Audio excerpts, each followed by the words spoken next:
दोस्तों, यह बात हर कोई जानता है कि अमेरिका ने जब रेसिप्रोकल टैरिफ लगाने का ऐलान किए तो मार्च और अप्रैल महीने में सोने के दाम तेजी से ऊपर गए। लेकिन ट्रंप के रुख में नरमी के बाद सोने की कीमत नीचे आई है। सोने की कीमत में तेजी का कारण दुनिया भर के सेंट्रल बैंकों की तरफ से सोने की खरीदारी पर फोकस करना रहा है। केंद्रीय बैंक सोने में निवेश को मुश्किल समय के लिए सुरक्षित ऑप्शन मानकर चल रहे हैं। रिजर्व बैंक ने भी पिछले कुछ साल के दौरान तेजी से सोने की खरीदारी की है। दुनिया भर के सबसे ज्यादा सोना रखने वाले देशों में भारत 7वें नंबर पर पहुंच गया है। पिछले 5 साल में आरबीआई के पास सोने का भंडार 35% बढ़ गया है। आइए जानते हैं आरबीआई आरबीआई इतना सोना क्यों खरीद रहा है, जबकि भारत के पास पहले से ही 7वां सबसे बड़ा भंडार है। हालांकि वीडियो में आगे बढ़ने से पहले वीडियो को लाइक करके चैनल को सब्सक्राइब करें और भारत के लिए कमेंट में जय हिंद जरूर लिखें। दोस्तों, पिछले कुछ साल के दौरान दुनिया ने कई आर्थिक झटके देखे हैं। कोविड-19 महामारी, रूस यूक्रेन युद्ध, बढ़ती जियोपॉलिटिकल टेंशन और अमेरिका के बिजनेस डिस्प्यूट ने ग्लोबल इकोनॉमी को अस्थिर किया है। इन संकटों के बीच सोने की कीमत रिकॉर्ड लेवल पर पहुंच गई है। आर्थिक अनिश्चितता के समय सोने की स्थिरता देने के कारण इसे सुरक्षित निवेश माना गया है। यही कारण है कि दुनिया भर के केंद्रीय बैंक अपना अपना सोने का भंडार बढ़ा रहे हैं। सोना आर्थिक स्थिरता देने के साथ ही मुद्रा के मूल्य में उतार चढ़ाव से भी बचाता है, जब दूसरे निवेश जोखिम भरे होते हैं। ऐसे में सोना केंद्रीय बैंकों के लिए भरोसेमंद विकल्प बन जाता है। आरबीआई ने हाल के कुछ सालों में सोने के भंडार को तेजी से बढ़ाया है। एफवाई 2024-25 में ही आरबीआई ने 57.5 टन सोना खरीदा है। यह साल 2017 के बाद किसी एक साल में की गई सबसे बड़ी खरीद है। पिछले 5 साल में रिजर्व बैंक के सोने के भंडार में 35% का इजाफा हुआ है। 2020 में भारत के पास 653 टन सोना था, जो मार्च 2025 तक बढ़कर 880 टन हो गया।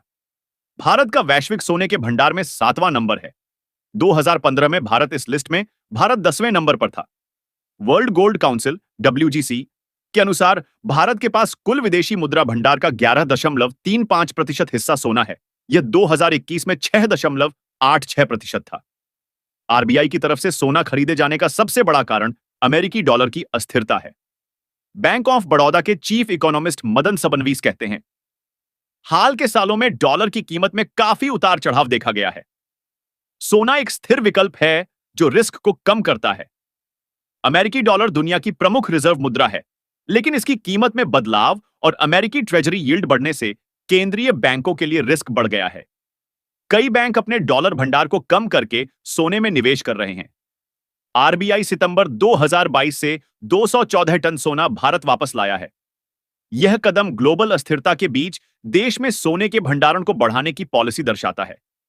एल&टी के ग्रुप चीफ इकोनॉमिस्ट ने ईटी से बातचीत में बताया कि सोने का बढ़ता भंडार देश के विदेशी मुद्रा बेस को मजबूत करता है। यह ग्लोबल लेवल पर सोने को स्थिर संपत्ति के रूप में देखे जाने का संकेत है। सोने का बढ़ता भंडार भारत के ग्लोबल ट्रेड में रुपए को बढ़ावा देने में मदद कर सकता है। साथ ही यूपीआई जैसे प्लेटफॉर्म को इंटरनेशनल लेनदेन के लिए विस्तार करने में मदद मिलेगी। श्रीवास्तव कहते हैं, जैसे जैसे क्रूड ऑयल की कीमतें कम होंगी और डॉलर पर निर्भरता घटेगी, भारत को ज्यादा व्यापार और आरबीआई से बड़े लाभांश मिलेंगे। सोने की कीमत के मजबूत बने रहने की उम्मीद है। जानकारों का कहना है कि आरबीआई सहित केंद्रीय बैंक सोने के भंडार को और बढ़ाएंगे।